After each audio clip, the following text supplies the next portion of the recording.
오늘 하루도 동탄제자들 교회 10분 메시지와 함께하세요. 함께함이 축복입니다. 하나님의 뜻에 일치하기까지.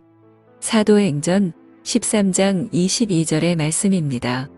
시편 28편 1절에서 다윗은 주께서 내 마음에 은혜와 말씀을 주시지 않으면 내 마음이 걱정 근심이 가득하여 무덤에 내려가는 자와 같다고 고백합니다. 환경도 환경이지만 다윗은 하나님과의 원활한 소통을 간구하고 있습니다. 환경이 어려워도 주님과 소통만 원활하다면 그래도 견딜 수 있을 텐데 주님과의 소통이 불통이고 은혜의 공급이 차단되면 무덤에 내려가는 자와 같아집니다. 그래서 우리가 뭘 하려는 것이 중요하지 않고 뭘 듣고 있는가가 매우 중요한 것입니다. 그래서 하나님은 하나님을 향해 굶주리고 갈급한 자를 찾으십니다.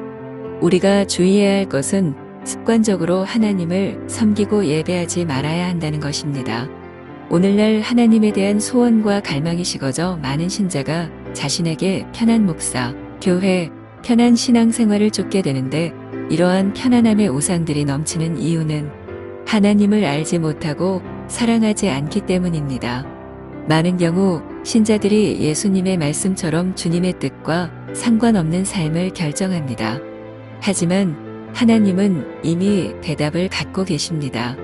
광야에서도 길을 알고 계시며 어느 누구도 관심 갖지 않는 양치기 소년 다윗이 이스라엘의 임금이 될 것도 애굽의 노예로 팔린 요셉이 총리가 될 것도 알고 계셨습니다. 단지 하나님은 우리의 마음이 하나님의 뜻에 일치하기까지 기다리고 계셨을 뿐입니다. 성경의 인물 중에 캄캄한 밤 같은 절망의 시대에도 주님의 눈길이 머문 한 사람이 있었는데 바로 다윗입니다. 그는 하나님의 마음에 합한 자로 하나님은 다윗의 중심을 알고 계셨습니다. 어떤 시련에도 그는 결코 주님을 떠나지 않고 오히려 주님의 옷자락을 꼭 붙잡고 매달릴 사람이었습니다. 그리고 또 다른 한 사람으로 자식 못 낳는 서름과 마음의 고통으로 기도하기 시작했던 한나입니다. 그녀는 고통이 더할수록 하나님의 가슴을 파고들었습니다. 고통이 될 때까지 기도하던 한나는 드디어 자신의 기도의 한계를 넘어 하나님의 이름의 영광을 위해 아들을 주시면 종으로 바치겠습니다며 서원하기에 이릅니다. 하나님은 한나의 마음이 하나님의 뜻에 일치하기까지 하나님은 기다리고 계셨던 것입니다. 암울했던 사사시대의 잘난 남자들, 잘난 성직자들, 잘난 장로들 많았지만 하나님은 그들 대신 그 마음 중심으로 하나님만을 구하는 한 여인, 즉 하나님 밖에는 남은 것이 없었던 한 여인을 찾으셨습니다. 한나는 기도가 운명이 된 사람으로 놀랍게도 하나님은 주님을 사랑하는 연약한 여인 한나의 태를 일부러 성태치 못하게 하셨습니다. 하나님을 가장 사랑해서 매달린 딸에게 잔인할 정도로 아이를 안 주셨습니다. 시련의 폭풍이 더 거세게 몰아쳐도 안 주셨습니다. 기도가 통곡으로 바뀌었습니다. 그래도 안 주셨습니다. 그런데도 한나는 물러서지 않았습니다.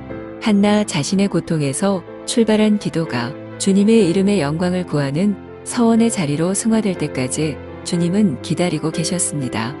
그러다 기도의 양이 찼을 때 주님은 드디어 천하고 고통받는 한 여인의 그 작은 심령 안에 하나님 나라를 담으셨습니다.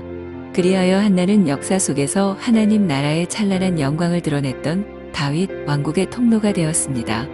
아들을 주시면 나시린으로 바치겠다는 한나의 서원 기도가 하나님이 일하실 수 있는 믿음의 통로였던 것입니다. 한나의 마음이 하나님의 뜻에 일치하기까지 하나님은 기다리고 계셨습니다. 하나님은 오늘도 우리가 이러한 도달하기 원하시는 대답을 기다리고 계십니다. 함께함이 축복입니다. 오늘의 기도.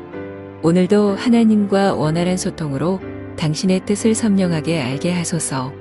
또한 나의 모든 삶이 살아나게 하옵소서. 이제 말씀을 깊이 새기고 잠시 마음 모아 기도하는 시간입니다.